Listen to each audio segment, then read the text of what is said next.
Hi, everyone, and welcome to Grimwit with Dimwits. I'm Blondie. And I'm T.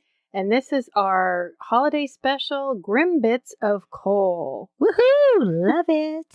Our shorter episodes for those that are busy and not so busy, but when you need your Grimwit fix. You had a hard time getting that out, didn't you? I did. So now that it's the holiday season, are you finding that you start something and 57 things later, you get to the original thing you've started? Only 57? You're doing way better than I am. Yes, I do it all the time. I'm so easily distracted. And I don't think that it's just the holiday season anymore either. I think it's just in general. I'll start wanting to decorate, but then I need to clean, and then I get my cleaning products, and oh wait, I need to organize this. And then I go over here and I need to put the stuff in the donation box, but the donation box is all bajiggity, so I have to fix that. And then stand in the living room going, what was I doing? That's all year for me, sister, all year. I think that's where binge watching originated. Just a little turning your brain off moment, because, yeah. And my brain goes off by itself, too, by the way. I don't always have control of that. This we know. It's apparent. I think everybody knows. So, what do we have today? Are you ready for some Christmas cheer? Actually, I am. Oh, well, you came to the wrong place. Oh, that's right. That's right. Cheer is not in our genre. No, it's not. We have another tragic story, and because it's our holiday special related to Christmas. All right. Well, I am ready. Let the drum roll begin. Let the grim begin. Oh, you just had to one-up me, didn't you? I always have to one-up you. Story of my life. Yes, it is. All right, folks, let's get this party started. It was a beautiful Christmas morning in Anaheim, California, 2011. Two precious daughters, 3 and 8 years old, are sitting with their father ready to open presents in front of the Christmas tree. A 7-week-old beautiful baby boy was also there sitting near Mom on the couch. Picture perfect. Isn't that always that, like you said last time, Rockwell moment? That Rockwell moment. Most people's Christmas morning. Obviously, the children are very eager as their dad allows them to start opening presents, while Mom silently watches from the couch. So they rip open their gifts, and the 3-year-old excitedly walks over to her mom to show her the gift from Santa. But her mom just sits there and strangely isn't excited at all. In fact, she doesn't react in any way, which is so not like her. So the daughter reaches over and touches her. Mom feels so weird, and her skin is ice cold. Oh, that's scary. No bueno. The mother, beautiful and vibrant 26-year-old Za'Zell, Preston, appears to be unemotionally watching her delighted children open gifts. Her presence is actually a bit unsettling as she calmly partakes in this typical family Christmas morning, ironically full of joy and life. But Za'Zell, regrettably, isn't able to celebrate in the excitement of the day with her family this year. Not because she didn't want to, and not because she wasn't prepared, and definitely not because she doesn't love her family. There was only one reason she would miss the joy of the holidays with her sweet children, and that was because on Christmas Eve, her husband, 39-year-old William Wallace, had savagely beat her to death. Merry freaking Christmas. Za'Zell and William were a married couple who seemed somewhat happy and functional in front of others. They were getting by and raising their family, but William had a lot of issues with the law. So Za'Zell was left alone a lot to support the family. She had stuck by her man throughout the years, but she was getting tired of all the setbacks. She wanted a better life for her and her children. So she enrolled in college, hoping to become a counselor for domestic violence. She wanted to do something she was familiar with and no doubt would be good at. The career choice felt right, and was unfortunately very close to home. Her husband had been abusing her for the entirety of their decade-long relationship. That was the main reason he kept getting locked up. He'd beat her, she'd have him arrested. He'd get out, and she'd take him back. It was a never-ending, vicious cycle. So now I understand why she wanted to do the domestic abuse. Right. And he was okay with that? I don't think that ever comes up in the story. She was just trying to get out of that relationship and better her life. Understandable, especially since she has children. Yeah, 3 kids with him. William had a quick temper and was very controlling. Za'Zell's grandmother claims that she came to visit her and found Za'Zell wandering the streets, completely dazed due to a vicious beating. Another relative says they came to see her and she was on the floor in a fetal position and again completely out of it due to a head injury. Oh, and by the way, icing on the cake, she was also pregnant at this time. Well, isn't that just lovely? He's a disgusting, despicable person. William served multiple jail terms for being a woman beater, but after doing his time, he always came crawling back. The summer of 2010, the year prior to this incident, William was released from jail on related charges, and Za'Zell, once again, allowed him back into her and their children's lives. It didn't take him long to go right back to his old ways and start beating on her again. He's a keeper.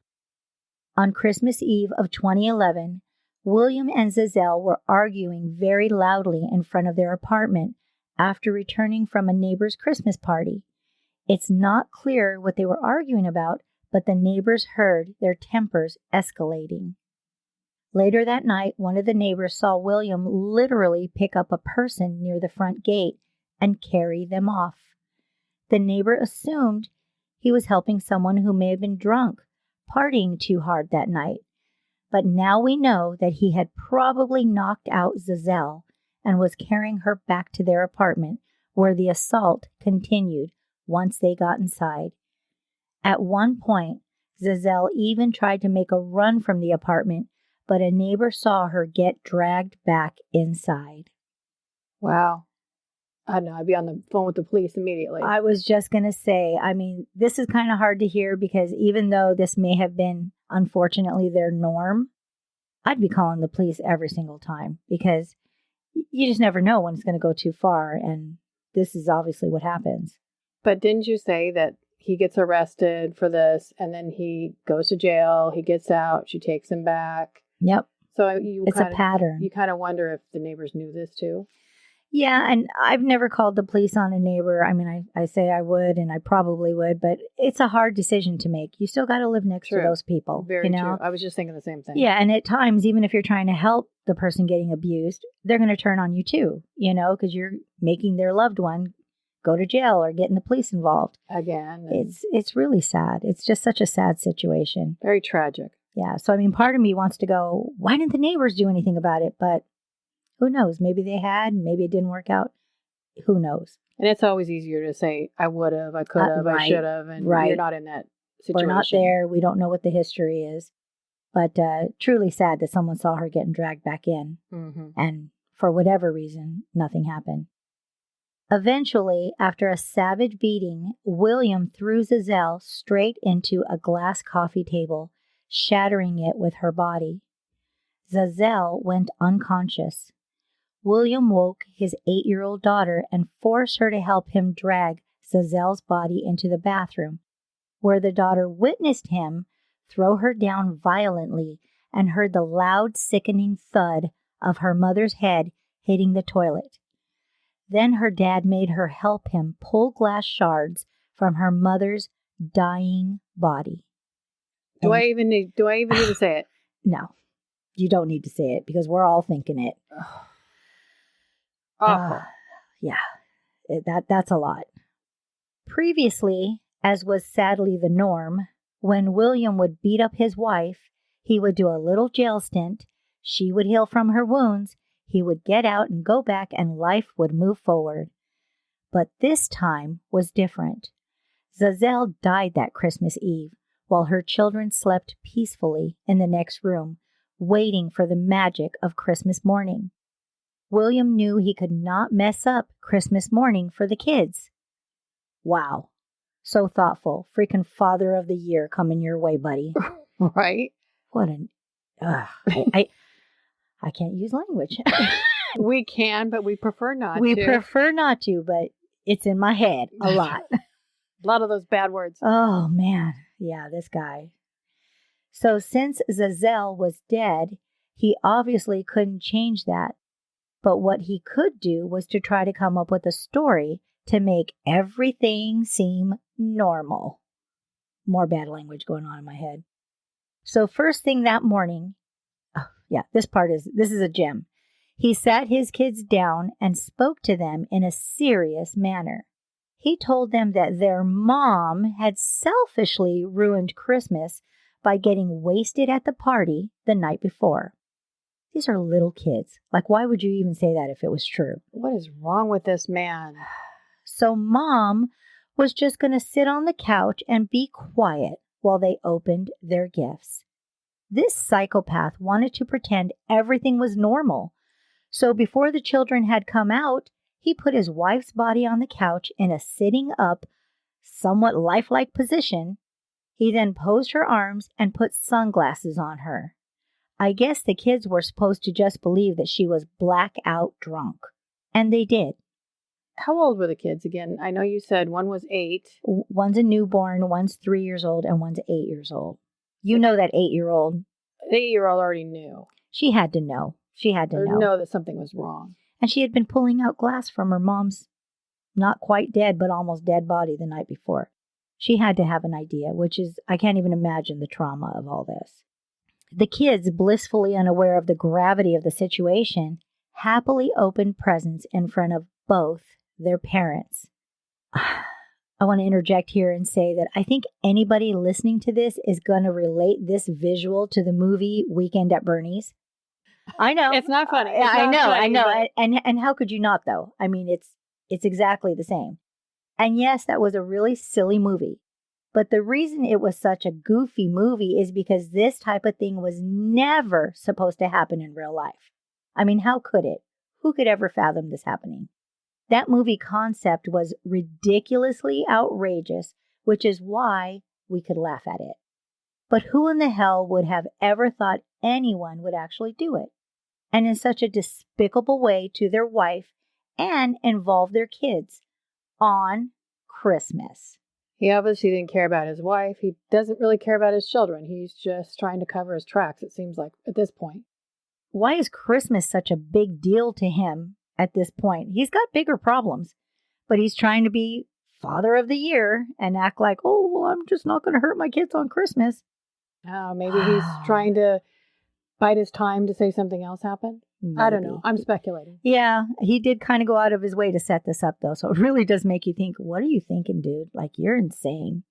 He's not. He's thinking of himself. Of course. He wants to look good. Thinks he's going to get out of it for some reason. At some point that morning, William realized he wasn't going to get away with this horrific stunt for too long. And I'd like to say maybe he's feeling a tinge of guilt, but I doubt it. So he finally decided to call the police at around 9:30 a.m. and he reported that there was something wrong with his wife and she required medical attention. An ambulance and paramedics arrived at the apartment. When they got there, they were extremely confused when they saw the supposedly deathly ill woman sitting very calmly on the couch, wearing sunglasses indoors and in the morning. Can you imagine being that paramedic and being like, this is not right? There is something wrong with you, dude. Didn't I see this in a movie? I mean, really? I mean, I'd be like, huh? Maybe that's where he got the idea. Wouldn't that be a trip if that was where he got the idea? Because this is insane. This is truly insane. They immediately, meaning the paramedics, discovered that this woman had been dead for several hours at this point. And William tried to explain that he didn't know what was wrong with her, but she had clumsily hurt herself the night before. Okay, I'm going to go back to the neighbors. hopefully, I don't know what's going to happen, but hopefully the police interview the neighbors. I don't think that even comes up in this story, but yeah, you would think. Unfortunately for him, the paramedics nor the police were nearly as stupid as he had hoped they were, and he was immediately arrested. Being considered a danger to society, his bail was set at $1 million, which kept him in jail from that point forward. Thank God somebody was using their thinking cap. Christmas miracle. Yeah, exactly. Best gift ever. William was initially facing a first-degree murder charge, which would have given him 25 years to life. But his attorney defended him and said this death was due to a self-inflicted accident on Za'Zell's part. His attorney stated, quote, Mr. Wallace is being accused of something that was not his fault. You will hear about a relationship that was full of arguing and yelling, but also full of a lot of love, end quote. Just as bad as the man. Yeah, I don't know how these people sleep at night. I really don't. And I get they have a job to do, but at some point you just have to face reality and go, what I do is disgusting. Exactly. Wallace claimed that Za'Zell was drunk and had fallen onto the glass coffee table, shattering it and hurting herself. But when police had searched the apartment, they found blood splattered and smeared everywhere. They also found multiple holes bashed into the drywall and doors that had been knocked off their hinges. The apartment looked like an all-out war had occurred there. Za'Zell, falling into the glass table herself, was also different from the story that he had told his own family. He had told them that his known-to-be extremely jealous wife had flown into a rage and attacked him. He claims he didn't even fight back. Such a gentleman. He said that while she was beating him up, she fell and hit her head. Wow, this guy takes no responsibility. And seriously, if she fell into the glass table and they get there and she's already had the glass shards removed from her body? Yeah. And actually, I mean, he could have called the police at that point. She was still alive. That's not what killed her. They believe what killed her was when he dropped her hard on the toilet. And knocked her in the head. And she hit her head. So, yeah, this guy's a peach. Za'Zell's family members testified that this wasn't the first time William had nearly killed Za'Zell. He had come close to ending her life several times during their relationship. Za'Zell's mother told the police that William was nothing but a psychopath who only cared about himself. I think that's pretty obvious. Za'Zell had even contacted the police shortly before this incident to assist her as she was in a convenience store bathroom, desperate to escape from her abusive husband. Quote, "We begged her not to marry this guy," end quote, said her mother. Quote, "I told her I had a bad feeling about him," end quote, said her grandmother. You always listen to your mom. I would say, yeah. I mean, just in life in general, from what I know, if your family's not feeling it, they're probably at least 80% right about this person. Well, they're on the outside looking in, basically. Right. They're seeing what your rose-colored glasses will not allow you to see. Right. But not trying to victim blame here, but this had happened so many times with her. I get love. I understand love, but at some point, and I know she was getting there, which is really sad, you have to do what you have to do. You have to be there for your kids, Taking that person back into your life over and over and over, it's going to end up bad in some way. And her going to school and taking those classes, honestly, I think would be lesson 101. Right. I mean, even thinking about it was a step in the right direction. Acknowledging it, you know what I mean? That she's a victim of abuse and she needs to help herself first, but through that, hopefully she can help others. But, she was getting there. It took her a long time, but she was young and she was getting there. Like she was making those first steps before this happened. Right. So it's really tragic. Very tragic. Okay, so we left off with the mother and the grandmother giving their 2 cents. And in response to these statements, during his trial, William very nonchalantly told the jury that they had fought each other, so he was acting in self-defense. But, quote, "Okay, I got a little drunk and tossed her around for a bit," end quote, he said with a smirk. I would have drop kicked him in the face. I mean, that is ridiculous. Oh. Let him see what it's like to be tossed around a little bit. He's garbage. He was actually acting as if this was just a normal part of every marriage. No big deal, right? By downplaying his actions, he actually thought they would approve of this ludicrous way of thinking and lighten his sentence. But it did the opposite and exposed him for the evil, despicable, woman-beating narcissist that he is. And yeah, there's a special hell for this guy. And him acting like a narcissist basically proved exactly who he was. He's not even trying to play the right part. He's just being himself, thinking he's adorable and he's going to get out of it. Oh, this is every day in every marriage. Doesn't everybody do this? Oh, yeah. Okay. Hell no. Hell to the no. But this case did become complicated. The 8-year-old daughter told the police that she had actually seen her mom fall onto the glass table.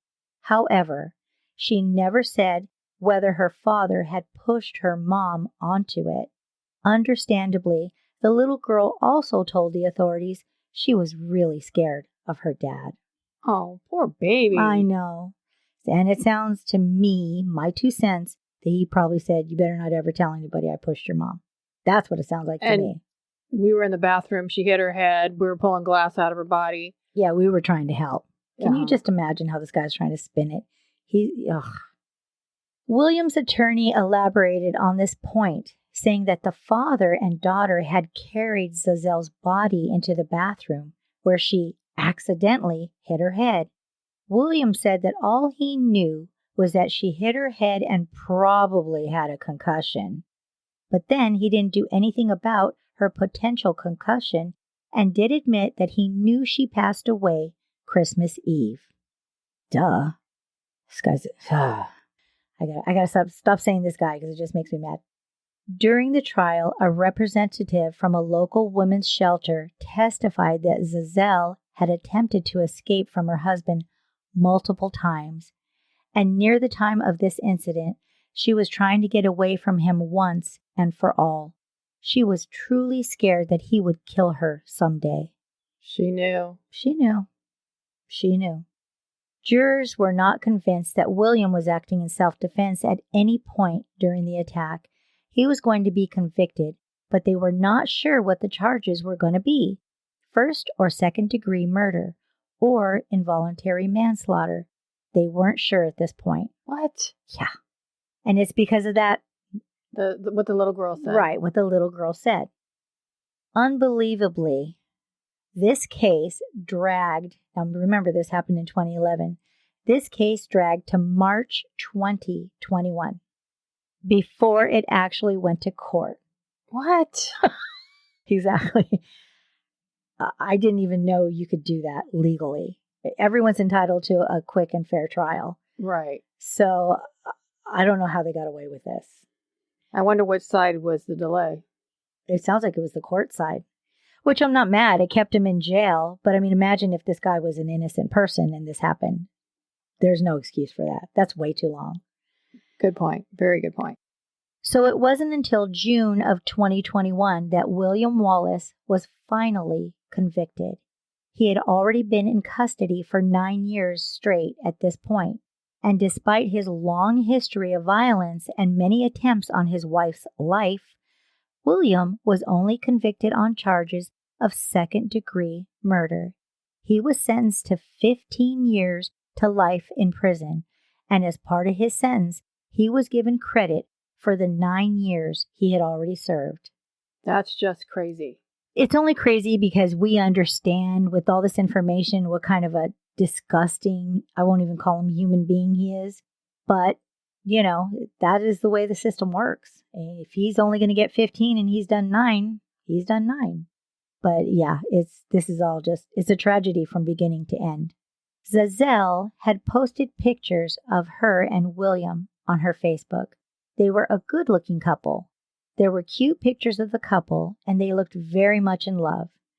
She regularly made comments about how much she loved him. One of her last pics was of the two of them kissing, and her caption was, "Lovebirds for life." What a shame that her lovebird was actually a bloodthirsty raptor, and she would never again get the chance to fly away. Rest in peace, Za'Zell.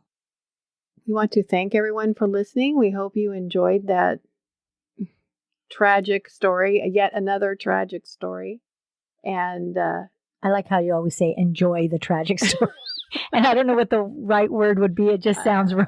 I know. Our grim bit of coal that we are doing this month. Take care, and don't forget to let your imaginations run wild. Bye, everybody. Bye. We just want to thank you all for sharing your time with us. And if you'd like to send in your creepy little grim bits, we would love to hear your personal stories, interests, and suggestions. Please email them to grimwitwithdimwits@gmail.com. Don't forget to follow us on Instagram at grimwitwithdimwits, Twitter at grimwitwithdimwits, and Facebook, Grimwit with Dimwits. Join us every Monday for new episodes, and feel free to share us with your grim-loving friends. We would really appreciate if you would take a minute to rate and review. 5-star ratings go a long way and would really help us out. Until then, we would love it if you'd come back next week to delve with us into the strange and unusual things we just can't wrap our skulls around.